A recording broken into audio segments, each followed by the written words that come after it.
Welcome, everyone, and thank you so much for joining us tonight. Please note that we are recording tonight's event, and we will allot time at the end for audience Q&A, so you can unmute yourself and use the chat function also to join in the discussion at that point. This tonight is a virtual fireside chat, building a point of view on artificial intelligence for writers. I am your host and moderator, Yurina Yoshikawa, and I am a creative writer myself, as well as the director of education at the Porch. For those who might be new to the Porch, and I know a lot of you are, so for that, I'm so grateful. I'd love to give a little quick spiel about who we are. The Porch is a literary nonprofit organization based in Nashville, Tennessee, and we offer writing classes in all genres for writers of all ages and stages. We just today launched over 40 new classes on our website, half of which are offered online. So when you get a chance, go on and hop on over to porchtn.org to learn more and register. We also publish an award-winning biannual literary journal called Swing, like Porch Swing, for those who are interested in finding a home for their poetry, fiction, nonfiction, or comics. We also host various affinity groups for writers who identify as various things, including LGBTQ+, AAPI, Black writers, parent writers, songwriters, the list goes on. And we offer these for free at our beloved little Porch house in Berry Hill. Writing is often seen as a solitary act, and perfectionism often gets in the way. I think a lot of us writers in the room can relate to that.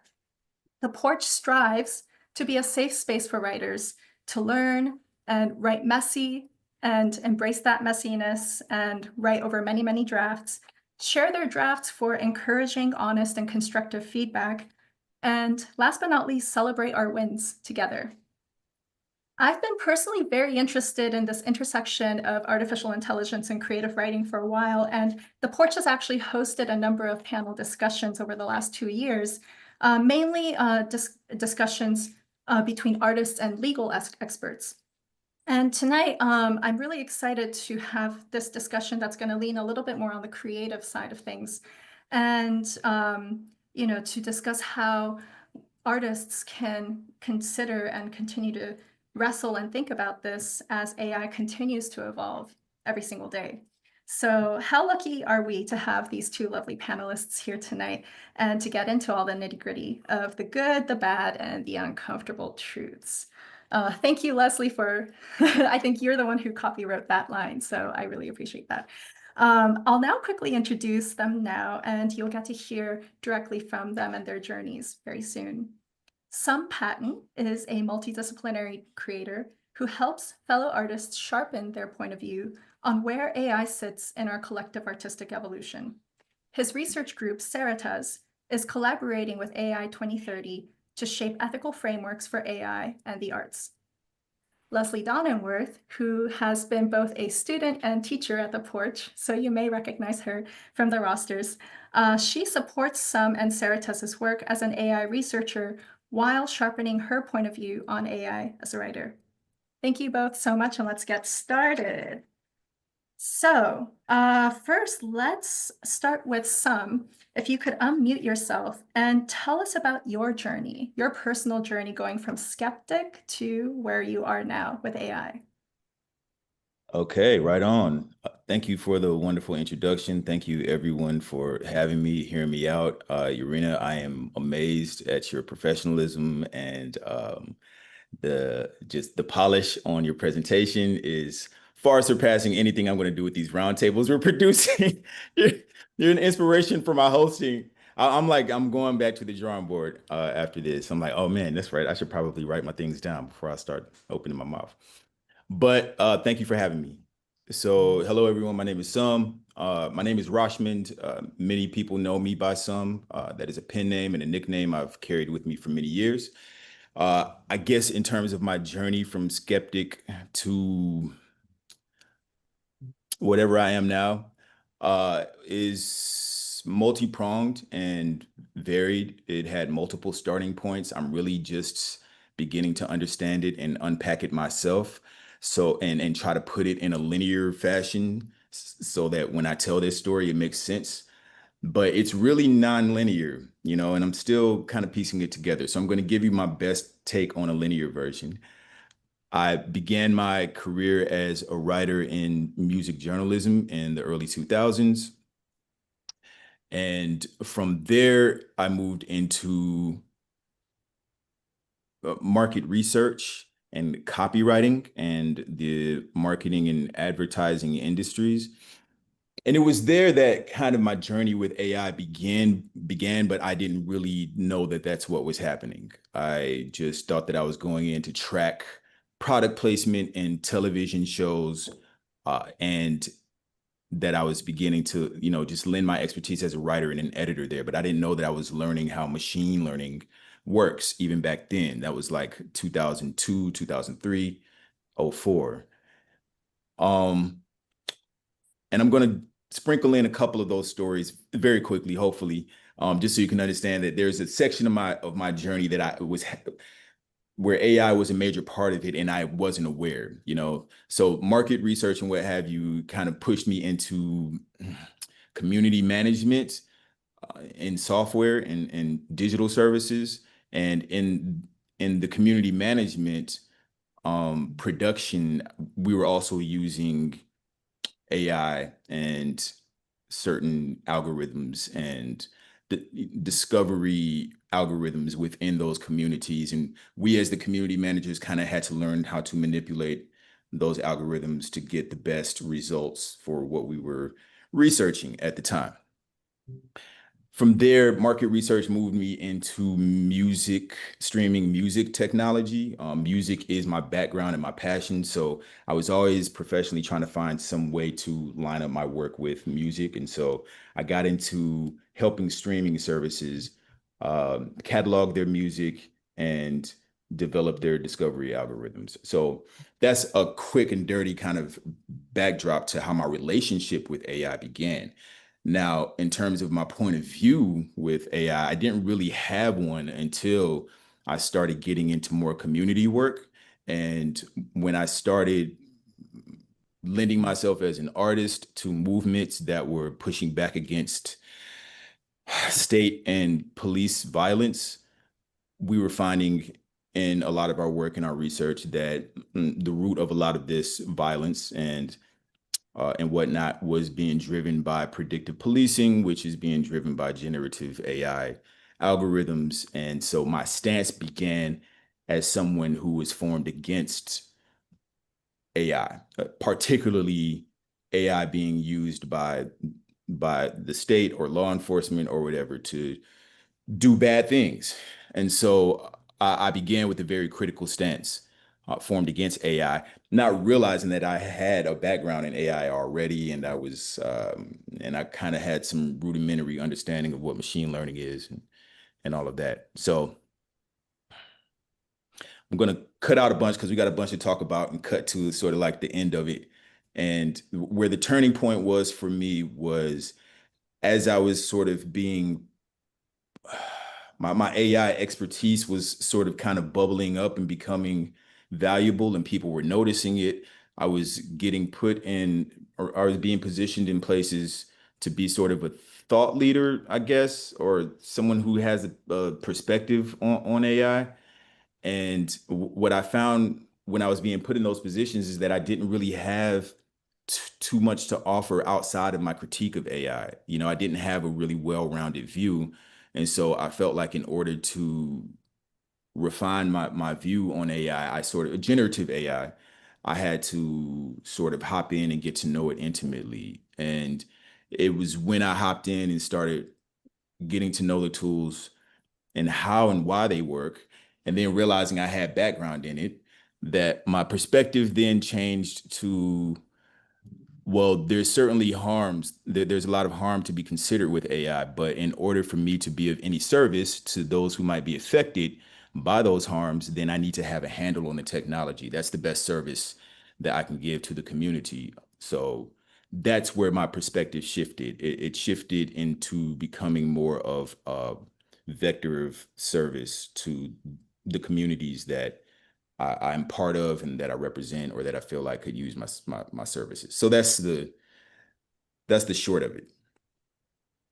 Thank you so much for sharing that, Sam. And I can relate to that. Like I feel like when AI and ChatGPT came to the our collective landscape, a lot of my fellow creatives were immediately like, we're never using that. This is scary. This is a threat. And I definitely had that instinct as well. But I think it's been very interesting to try to understand it and to just I've also been, you know, trying not to look away for the purpose of just if we're going to help fellow artists, and if they're scared of this thing, I want to understand this scary thing before, just running away from it. So I really appreciate your take on that as well. And Leslie, let's move on to you. And I would love for you to tell us about your relationship with writing AI and maybe even how you and Sam first met. Yeah, so thank you so much for having me tonight. I started out as a skeptic. I still am a skeptic. So presently I write poetry and short creative nonfiction for personal fulfillment and therapy and art making. So I have that relationship with writing. And then by day, I am a freelance ad and marketing copywriter. My career basically kicked off inside of ad agencies, which really pre AIs, before artificial intelligence's proliferation in that industry. And these ad agencies, believe they are, and some actually are these kind of bastions of culture, because primarily the people who work in these agencies, or not primarily, but yeah, primarily are artists, are the bastions of culture. And so, as I often do freelance with various agency teams, I've started just encountering different variations of how AI is coming into that workflow, avoiding it completely in my personal writing life.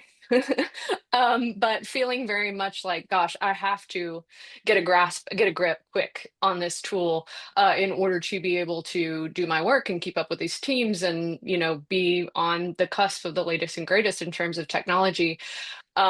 So I was kind of sitting at that point after seeing it used in different ways by different collaborators and creative teams. And I was having very much this internal resistance that you're both speaking about. Um, you know, and I saw an ad for a talk via the platform Working Not Working, which is like a networking platform similar to LinkedIn, but specifically for ad and marketing creatives primarily. And Working Not Working was hosting a talk, part of this like level up series about it was like the do's, don'ts, and tips for integrating AI into your portfolio with some Patten. So I thought, I wasn't really concerned about integrating AI into my portfolio, but it was a free talk. I was available during the time, and I thought, well, maybe this will help me kind of get over that hump, get over my internal resistance. I'll learn a little bit more. I'll start cracking that door open. And during the talk, I heard some of the story, a more expanded version, I would say, probably from some of kind of his background and how he initially, his sort of journey, his arc with AI. And he was using a lot of words that I hadn't heard before in the context of talking about AI, and really being um, forthright about the harms of AI, how the state is using it in surveillance and things like that. And so I felt like, wow, this is a person and a source that I can trust, that I want to learn more from, because this isn't just a very singular kind of tech bro, get with the latest. Have you seen what this can do? Oh my God, kind of the agency perspective that I was being exposed to on a day-to-day in my professional work life perspective. It felt much more human. And so some offers one-on-one sessions, coaching for learning, improving your creative prompting skills. So, and they're really affordable. I just signed up for one of those. I think we ended up doing three. And they all turned into philosophical discussions about AI. They really weren't about creative prompting. They were a little bit, but some ended up inviting me to support his work as part of Cerritos, which is his research organization. You heard Yurina reference that at the top of this talk, and um, help with the roundtable series that he is currently producing, which he also referenced and was being way too humble about a little bit ago. The roundtable series is basically a series of conversation amongst artists specifically, and I'll let some talk a little bit more about that in future question answering here. But it again is just an exemplary example of how he is bringing artists into this conversation in a way that they really aren't from like a tech perspective and all of that. So yeah, I think I got a little off track at the end there, but No, that's thank you so much to both of you for sharing your both of your journeys. And I'm so glad that, the internet is the thing that brought you two together and that brought us, the three of us here tonight. So before we dive into some of my big questions, Leslie, I would love for you to, and I'm going to make you host now. I would love for you to go over, just so that we're all on the same page and that everybody who's joining in here tonight, as we're referencing things like even just the word AI, just know what we're really talking about. So Leslie, take it away. And then after this, we'll come back and have our discussion. yeah. So, and some, please feel free to jump in here. Okay. But this is just a very basic, I mean, maybe many of you are already familiar with these tools, but when we say AI in the context of this conversation, we're primarily referencing language generation, generative AI, language generation tools like Chat, Claude, and Perplexity it was really more of a research assistant. It's pretty cool if you haven't used it before. The Google search page results recently are starting to look more and more like the results of Perplexity, where when you search something in Google and the links appear next to the different summations of the answers to whatever you've searched. And then, of course, there are the visual and media generation tools like DALL-E, which was one of the kind of the first on the scene as far as I was aware. For image generation, a lot of fun to play with. And then Midjourney and Runway is a media or like AKA video and animation generation engine that I know some has some direct experience with. So we are referencing those things specifically in the context of this combo. And then just really quickly, so you all know the slides that I'm showing right now, we're going to share with you after the talk. Just have some basic organizations that you may hear referenced throughout this talk, and then a few thought leaders, some included with links to their information, home bases, etc. So you can follow them and just sort of keep abreast of what they are saying and doing. And then a plug, which we'll go into later, for the roundtable event that's happening this Friday, which was so not timed to be happening at this point. The roundtables that Sum is producing, the timeline was originally such that those would be kind of totally wrapped up and we would have our work and our output done by the time this fireside chat came to be. But that's not where we are.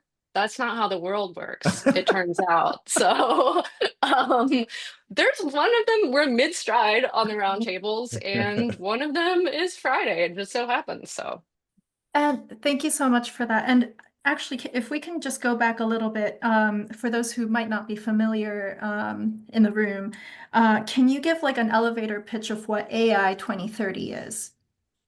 Yeah. AI 2030 is an international think tank that consists of policymakers, developers, engineers, business folks from the private sector, the financial sector, coming together to discuss what the ethical frameworks of the future will look like at enterprise scale. And why 2030 in the name? What's that about? They believe that, based on research, that in order to optimize AI's most endearing qualities and to harness its power for the good of all, then the current development curve needs to be wrangled by frameworks by the year 2030. And so their plan is to, have these frameworks in the discussions for policymaking for the future by the year 2030. So that's giving us 5 years to make sure that we're ethical users of AI. Otherwise, are we looking at like Terminator? Like, is that kind of in the future if we don't? No, no, I just think that I think the projection is that after that, the AI will be entrenched and it will be much harder to then make it responsible or make it mindful and kind of dial things back. I don't think any kind of doomsday clock is ticking on that. It's just that's the optimal time to kind of try to get this work and this thinking done, and for us to bring communities together and have these discussions and get policymakers in the room. Like now is the critical time so that we can get our foot in the door properly. Yeah. Um, I'm wondering, maybe this is a good segue into this question that I actually didn't have it on our planning list, but I know that the three of us have discussed this before. Can you talk just a little bit about the connection between this technology and what we're talking about? And I know you mentioned that there is a connection between this and climate change. So what's the relationship there? We're still trying to figure it out. Yeah. The popular narrative, and I don't mean that in a dismissive way. I'll explain myself later, but the popular narrative now is that AI, generative AI particularly, is a disaster for the climate. It's a huge consumer of vital resources. It extracts without replenishing. Those who are driving development are accelerating its development to a point of non-sustainability, and it is hogging up water and heating up the planet at a alarming rate, and we need to handle it before we have let's say it's exacerbating our existing climate change issue. And I say that's the popular narrative not because it's wrong. I say that because I feel like there's more to be told to the story than what is in the popular narrative. It's a little more nuanced than that. How much of the AI being used is also being used to offset its own footprint? There's a little bit of conflation between the usage of the terms water usage and water waste. When I look at the research, I'm not quite sure what numbers lie on what side. And then also the lingering question for me is, why are we separating AI from all other technologies, which are and industries, the meat industry, for instance, which are their footprint is, we know what their footprint is already, you know, and it's massive and it's hugely impactful. Why is AI being separated from the apparatus that it belongs to?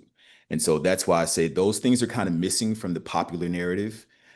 And so I don't know, and it's inconclusive to me what AI's effect is on climate change, because I can't find what I feel like is a clear, objective truth. Yes, it is having an impact, but I feel like there's some pieces missing in that conversation. So I Yeah. don't know. That's my answer. I don't know.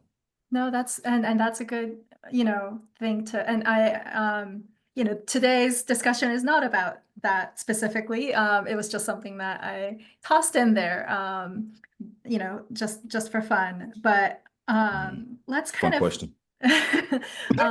well, before we get into the other the first main question, I just wanted to mention that I thought it was kind of interesting and amusing, even as a writer, that there was an article that said that every time we say like please and thank you and all these kind of additional little, not prompts, but more of a comment than a question, like whenever we do that with ChatGPT, that's some people consider that a waste, right, of the resource, and exactly what you're talking about with the drain and the, what are we really using this technology for, with these tiny little small talk that doesn't need to happen, but so many of Well, us end up doing that, including yeah. myself, actually. Well, on that note, that's a perfect example. That I came across that article too, and was actually having some conversation about it with some friends. And The truth of the matter is a scroll of Instagram is a use of a generative AI algorithm that consumes just as much as that thank you on ChatGPT. Why are we separating these things? The generative AI consumption, energy consumption didn't just start with the visual and language models that we're talking about. We've been Googling, we've been YouTubing, we've been Instagramming and LinkedIning and all of this stuff, which is all generative AI consuming some of the same, if not a lot of the same resources. Where's this narrative, kind of beginning? And that was the question I was having with my friends. Like, what is this? I'm trying to resolve that for myself. I feel like it's about to become the next research project, is kind of get to the bottom of that for myself. Yeah. Mhm. I I'm wondering, yeah, let's bring it back to the arts and creativity. So, and to Leslie's point, like let's also address the skepticism and the tension and the fear. Like, how is AI transforming creative practices? And you can speak on a personal level or from what you've seen working with AI 2030. Let's just talk about that relationship that you're perceiving today. And either of you can start. I'm gonna take that one, Leslie. I feel like I've been yapping. Yeah, well, I'll start and then you can, because I need you to finish my thoughts and add to them. But I mean, I think, about this in terms of the opportunities and sort of the concerns.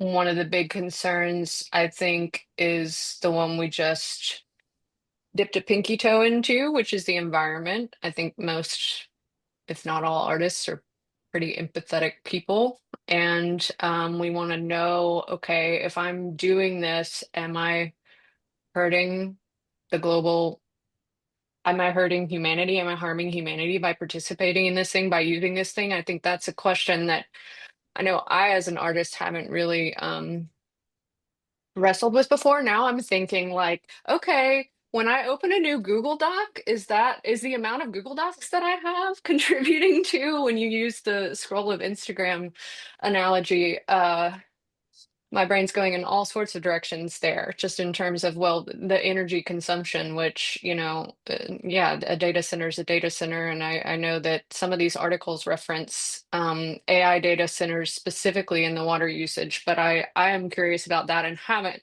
looked into it in detail, but whether some of these data centers are feeling just the general computational energy that we need and consume all the time, versus if the data centers being measured inside it are truly dedicated to powering AI. But I think for artists, yeah, that's considering the harm of the tools. I think picking up a paintbrush, picking up a pen and a journal, using a journal, there's definitely been some trees that have been harmed there, and there's been some manufacturing. But yeah, it's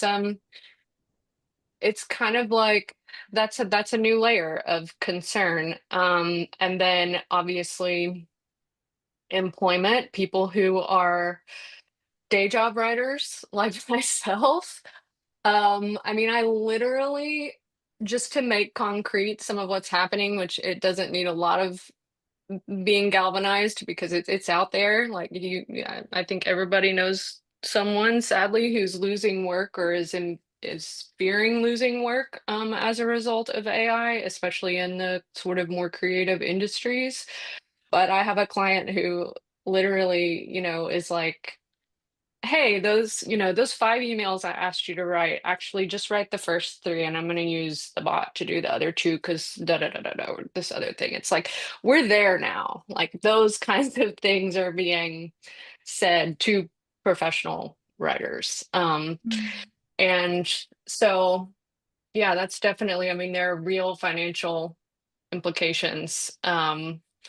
And that kind of stuff, it makes me, again, I'm still, part of my hope in engaging with some and engaging with this project was, I'm going to become an enthusiast. I too am going to get to know the tools intimately and become more of an enthusiast and become more comfortable. And to some degree, that's happened more so than it would have had I just been going my own way this entire time. However, I still, at heart try to use it as little as possible. And even in my professional work, when I have a choice, if I'm collaborating with a team that is using it in a consistent, in a way that, supports their process, and I'm plugging into their process as a freelancer, I'm going to play. So yeah, but some opportunities, and I think some, this is part of what I've learned working alongside some, is like it's opened the door for a lot of artists to be able to produce work, to create spec work, to get funding and grants because of that spec work in a way that was not possible before. So that, I think, really realizing that and seeing some real examples of that has helped open my mind a little bit to like, okay, this isn't all terrible and horrible. It's really actually helping um, creativity at large in a way that I think could, um, level things out in the future. In terms of the great scale of how this is impacting humanity and art specifically. Um, is there anything you want to say Yeah, about that in just terms of, yeah. I mean, I recognize we're peers, but I just feel like such a proud tutor right now because some of the things that you say remind me of some of the first things that we talked about when you sat down for our first one-on-one. And I see you implementing them like in your thinking, and it's things that I tell artists and writers to think about all the time when developing your POV. Is like rule number one is don't feel pressured to use AI. Ignore the hype, ignore what everybody's telling you, like listen to your heart, and if you don't feel like it's time to sit with the tools, like that's fine. It's okay. You're not going to be, you're not going to be made automatically obsolete because you didn't dive into some tool that you don't care about. Take your time with it, and then when you find reasons to use it, then use it. And I found that worked for me, and so I passed that advice on to other artists and creators, writers, what have you. It's like don't force yourself into it. Like find a reason, find a project, find a problem to solve, and then get to know it that way. And then only then, myself. I mean, I use certain generative AI pretty prolifically, but only with specific intent, to create something that I hope will make the world a better place or expand consciousness or uplift the narratives that I feel like should be uplifted. So that's why I use it, and I don't frolic with it, for various reasons. I'm still very much I have foot on both sides. I'm still very much formed against the proliferation of harmful AI passionately, and the surveillance state, the expansion of the surveillance state, and all those different kinds of harms. But I am always taking a pro-liberation stance, which means if I see an opportunity for humanity at large, humankind at large, to possibly harmonize further with the planet and harmonize better with each other, and I see a pathway through this technology, and I see a way where it can be used in a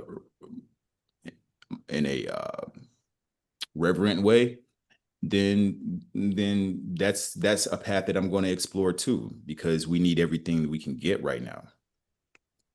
So just to kind of echo and maybe synthesize what both of you are saying, and bringing it back to really just, pragmatic creative practices that an artist might go through. One way I'm thinking about this is how a piece of technology can either be, and I know the three of us talked kind of nerdily about Arrival, that sci-fi movie about the aliens coming, but I'm not going to get into that. But just stemming from that, the idea that language can either be seen as a gift or a weapon. And in this case, the technology of AI, some people see as a gift because it frees up their time, that they can, we all have the same number of hours in a day, and we all need to eat and sleep. And humans are have limitations and we have a limit on our time. And so AI can maybe allow people, that's, I'm talking about like one end of that spectrum, like, if we see AI as a gift that can free up time, that can free up that creative side, as opposed to getting buried in administrative, types of work that artists still have to go through. And I think that's what you were referencing, Leslie, before, when you were saying like this is allowing artists to get grants and funding and go through that process, perhaps. And the other side of it, this tool as a weapon, as you noted, some like used depending on who's using it and for what purpose,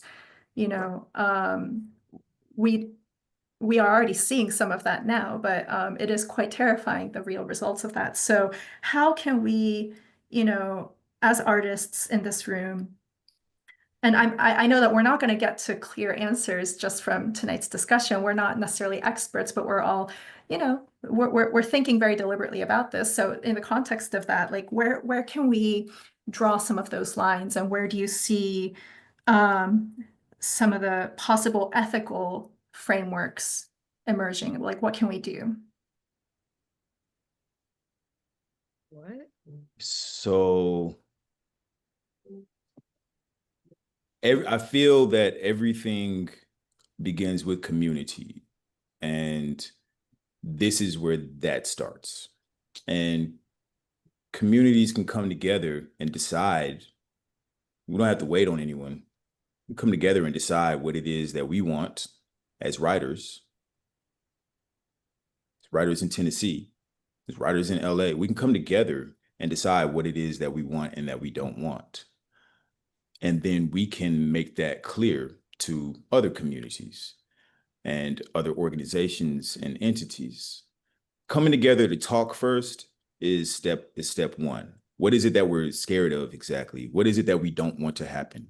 What is it that we feel like might be happening right now? What is happening right now? Sharing experiences, and then we can begin to develop sort of a community-driven framework that's based in shared values. It begins there. And then how do we then export those conversations to the places where they will have the highest impact? And that would be to the developer class, the technologist class. They need to know what the community demands and what the community finds acceptable and not. And then the policymakers, they need to know as well. And then all of them need to come to the tables. And it has to be sort of an uplifting of awareness of what our power really is, and that we actually do have the power to frame our own conversations and take the conclusions we come to together have power and can have impact. And we have to just believe in the fact that we can do that. That's where it begins, sort of in opening our minds to what is possible and what it is that needs to be accomplished. What needs to be accomplished is we need to make sure this technology doesn't harm us and that it doesn't harm the planet. How do we go about doing that? It requires kind of, I think, lining up with people who are doing research. It aligns and lining up with people who are in the trenches doing the work in the community, lining up with people who are making the art, lining up with industry professionals, whatever have you, policymakers, everybody come together and kind of talk it out with a clear direction. One example I see with that is with book publishing. So I've heard from fellow writers who are publishing books and signing contracts with publishers and agents that there now is, it's pretty common now, that it wasn't last year or 2 years ago, but if you're going to get a book deal, there's a line in the contract that's, where you have to sign and say, I did not use generative AI to produce this manuscript. And that is one, I guess, stopgap that publishers are doing to make sure, because when you're talking about what are writers afraid of with this, it's maybe being plagiarized, having your work plagiarized, but also if somebody who is perhaps naive and using AI and copying and pasting some things because they think that's okay. AI was using, other people's work that they did not consent to sharing. Yeah. And so they might unwittingly be plagiarizing. So there's all those kinds of issues that I think publishers are kind of putting that like hard stop with, at least with a contract, and then they can dispute afterwards. But in other countries like Japan, there's one award-winning book where the author said very openly, I used ChatGPT for parts of it. And the readership seemed to be, it's an interesting debate, but it seems like depending on the community, like to your point, it's not an all one answer fits all. It really depends on that group of people. But at least in America, it seems like it's boiling down to some of these copyright legal stuff, which is Yeah. not surprising. Yeah. I have so much to say about that, and we don't have that much time. We don't have that. Leslie, do you have anything to add to, this discussion of ethical frameworks for creatives? Not real. I do want to say just that like the organizations that are linked on the slides that I showed earlier, I wanted to acknowledge that like I know because many people in this room probably are writers, that those organizations aren't focused on sort of protecting kind of writers in general or copyright infringement and that kind of stuff. Those organizations are really focused on, like some said about AI 2030, the more kind of global harms of AI. And it's really interesting to me as I was assembling that list. I thought, that was the big, kind of wave of concern for a while was all, the authors finding how their works had been used in training these devices. And it's like now the organizations kind of developing and helping to strong arm some of the frameworks that are focused on things like not so much creativity, but sustainability, governance, transparency, things like that. Um, they've almost sort of, it's like the collective concern in many ways has sort of leapfrogged that situation. The situation of sort of well, what about my stuff that was used to train the models? Like that was the headline for so long. And then now I realize just again, even putting that together myself, like, wow, we're not really addressing that here today.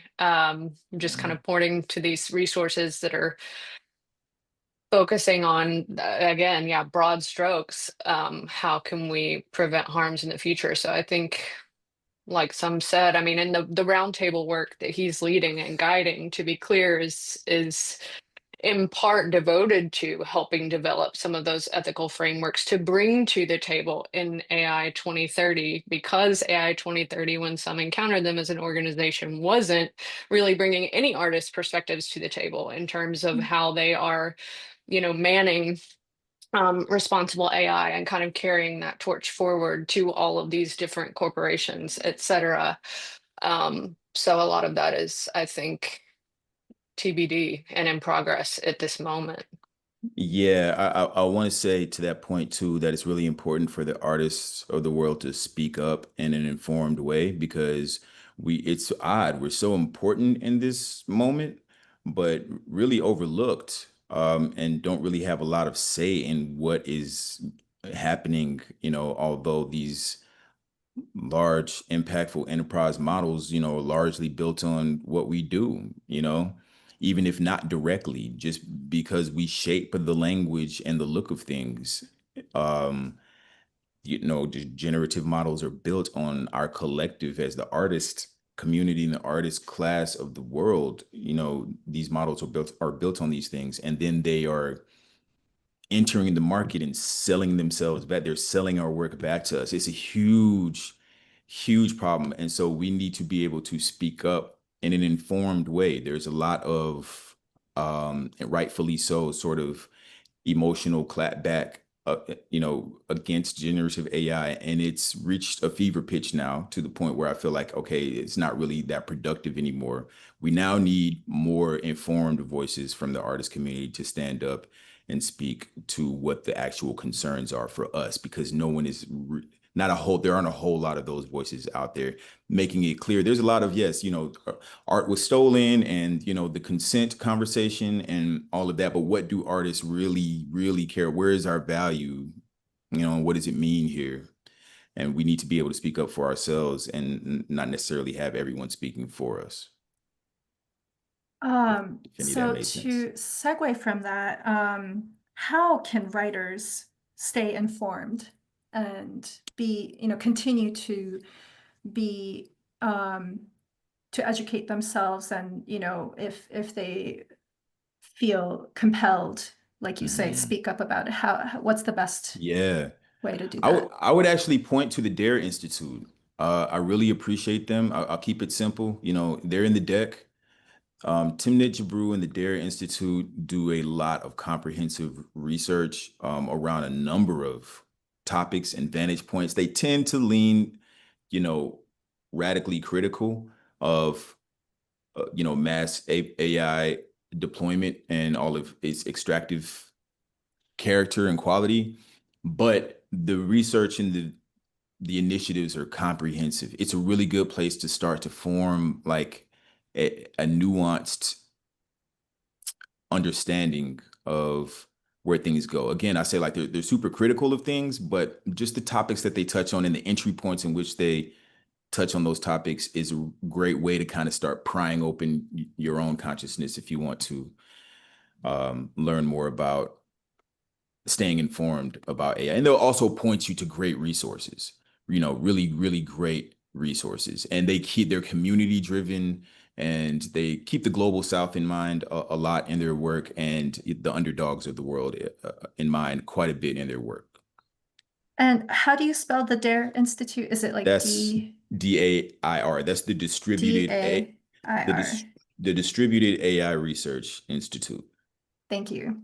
Mhm. Yes, and everybody who is on this call will get a PDF with, oh, and thank you for the link. It's DAIR-institute.org. You can learn more there. Leslie, do you have anything to add before we open up the floor to open Q&A? And we already have one question in the chat that I can read out, but before we do that, any last thoughts from Leslie and then Sam as well? I just want to reiterate what some said earlier about being in community, staying in community. I think it's really easy in writerly community to avoid this topic entirely. And I think putting yourself intentionally in community with people like some who are not avoiding this topic, who are quite literally marinating in it, is important. And that's really the main purpose of the follow-up slides, the follow-up deck, is to just give you some starting points, Dare Institute included, on organizations you can follow, and then individual thought leaders that you can follow. It's been really helpful to me in researching the organizations like Dare Institute to just see and realize how many smart people are focusing energy on the good of this technology. I think we hear so often about the bad. It's just really good to realize and recognize that there are a lot of people working on trying to help kind of usher in a better future than the one we often can imagine or hear about. So yeah, community and following the right thought leaders and having conversation, continuing conversation, big and small, when you can. Do you have any last take, or are you ready to receive and answer some questions? Yeah, let's chat. All right. So we have a question here, and I'm going to remove our spotlights so that we can all feel like we're in conversation. Let me see how I can do this for myself. There we go. And I have one question here from, I believe this is my colleague, Susanna from the Porch. Is there a way to reply? Oh, so this is when Leslie, you were talking about when you were working with those clients. Is there a way to reply to those clients that you can use AI yourself to produce work that they will not appreciate in a way that they cannot? I guess I'm curious about, in that sticky situation, is there a way to twist it positively? Is there any way for the human to take back the reins but embrace the tool at the same time? Leslie, do you want to take that one? Yeah, I think Because I'm me and because I feel the way that I feel about AI, the answer for me to that question is I need to put myself in a position to be clear that, I'm not and transparent about the fact that I don't use AI in my work. And I don't, that's definitely possible. I think, if I were an expert in using AI, to generate copy, that's specifically the kind of copy we're working on for this project, I would absolutely push and sell my services in that way and say, you can't do it like I can. And there may be a future where copywriters, specifically like myself, are marketing themselves in that way. In fact, I'm sure that's happening right now. That it's really about being the expert at wielding these tools. But I am just realistically like, again, I'm not I'm not over the hump. Like that's not me. And for me, I think that means a few different things in terms of my professional future. Um, but in this particular case, I also happen to know that, which is really interesting, this client has been building their own bot based on the writing that I've done for them thus far, based on their own voice. This client is like a brand for themselves, basically. The human being is the brand, essentially. And so I may not be able to write better than that bot, if that makes sense. You know what I mean? I can most certainly bring a more human touch to the writing.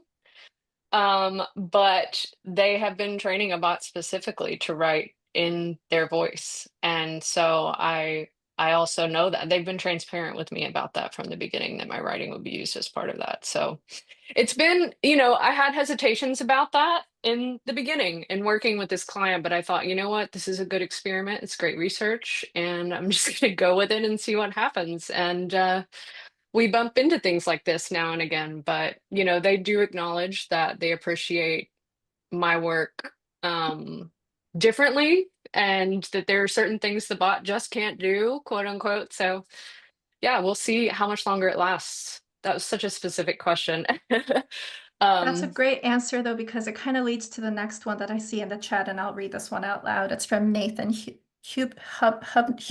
Sorry, you can unmute yourself and tell me if I'm saying this wrong, Nathan, but this is a great question. He says, inevitably, there will be best-selling novels 100% written by AI. But as a writer of fiction myself, I believe there will always be readers who prefer to read work written from human experience. There's a certain human-to-human dialogue that takes place between reader and author that will always be rewarding. Am I being naive? What do you think, Sam? No, I don't think you're being naive. I think that you're recognizing the historical pattern in which like there's no instance really of automated art eliminating human art. Electronic music didn't kill acoustic guitar music. It just became its own genre. And so I can imagine a section of the store, where people can go and get mass-produced bot-written things. I could see a lane for that, but nothing will ever touch how we tell story. I don't think that, I don't think that that is a stretch at all. I'm It's just curious good. about this. Yeah. I'm sorry. Just the nature of the structure of things is going to change. Where humans and the AI generated stuff. Let me not be so like deterministic. Is going to change. It is likely to change. The space is likely to change, but it's not going to be in such a displacement kind of way. I feel. What you just said, some reminds me of, I think it was like, maybe it was Virginia Woolf, or somebody who was severely criticizing a writer who used his typewriter. And, whereas she liked to write longhand, and she was like, the typewritten novel is just so like, it sounds like word vomit. And, I think there's something to that technology changing the form. And I Mhm. wonder with AI and chat, if we're just going to see a lot more clean, uncontroversial, but kind of boring sentences for a while, And maybe, you know, that's going to just be the standard, and then to stand out just right in a, I don't know. I'm just speculating here, but Like, I mean, music has a place, right? It has a place. It's in elevators, it's in, you know, shopping places, or it used to be, I don't know, you know, but it's, yes, you know, canned music has a function in this structure that we're currently in, you know?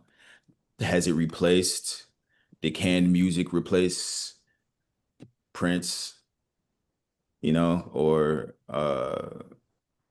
Billy Joel? No, you know, but that we can make canned music that sounds like Billy Joel to fill in the spot at the dentist office while you read Good Housekeeping, you know. So it's just going to be the next version of that. It's possible it would be the next version of that. And I also want to say too, it's like that I recognize with everything I just said, it's like the smart thing to do. I was just thinking like copywriting basically is the canned music of writing. Copywriting's been kind of boring and straight, like you were saying, Yurina, I think for a while, or the majority of it. A vast majority of it, and content writing especially.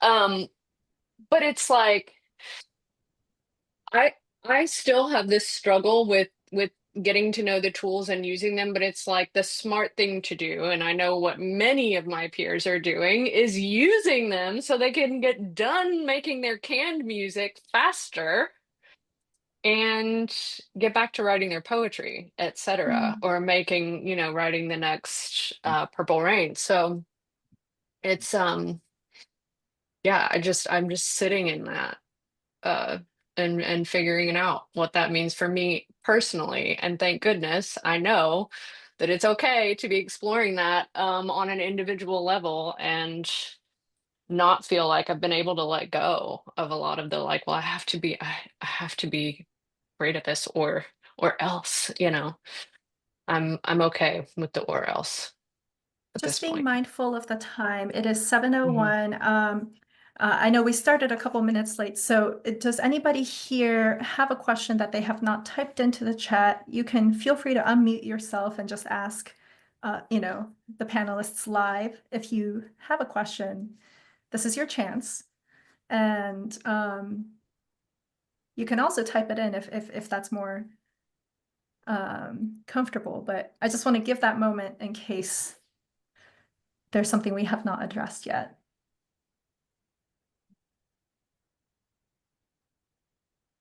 I'm going to take that as a no.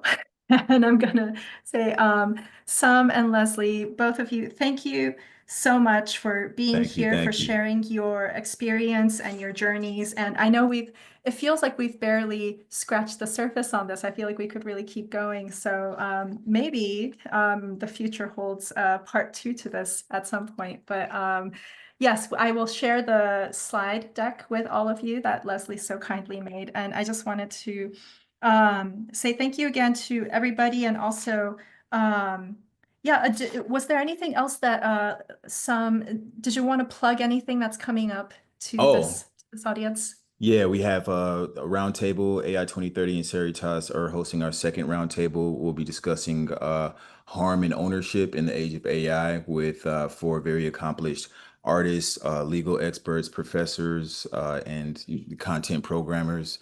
And yeah, we'll be getting to the nitty gritty. And that one is free and open to the public. It's streaming on Crowdcast, and I believe that link is in the deck as well. All right.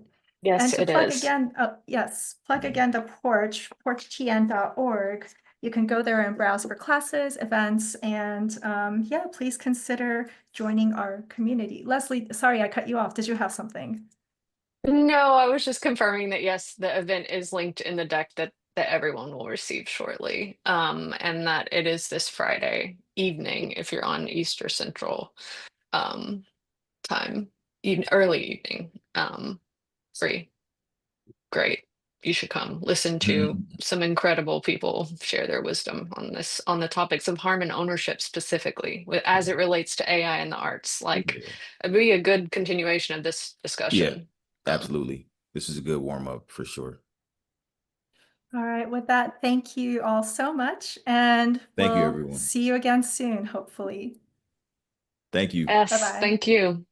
Bye.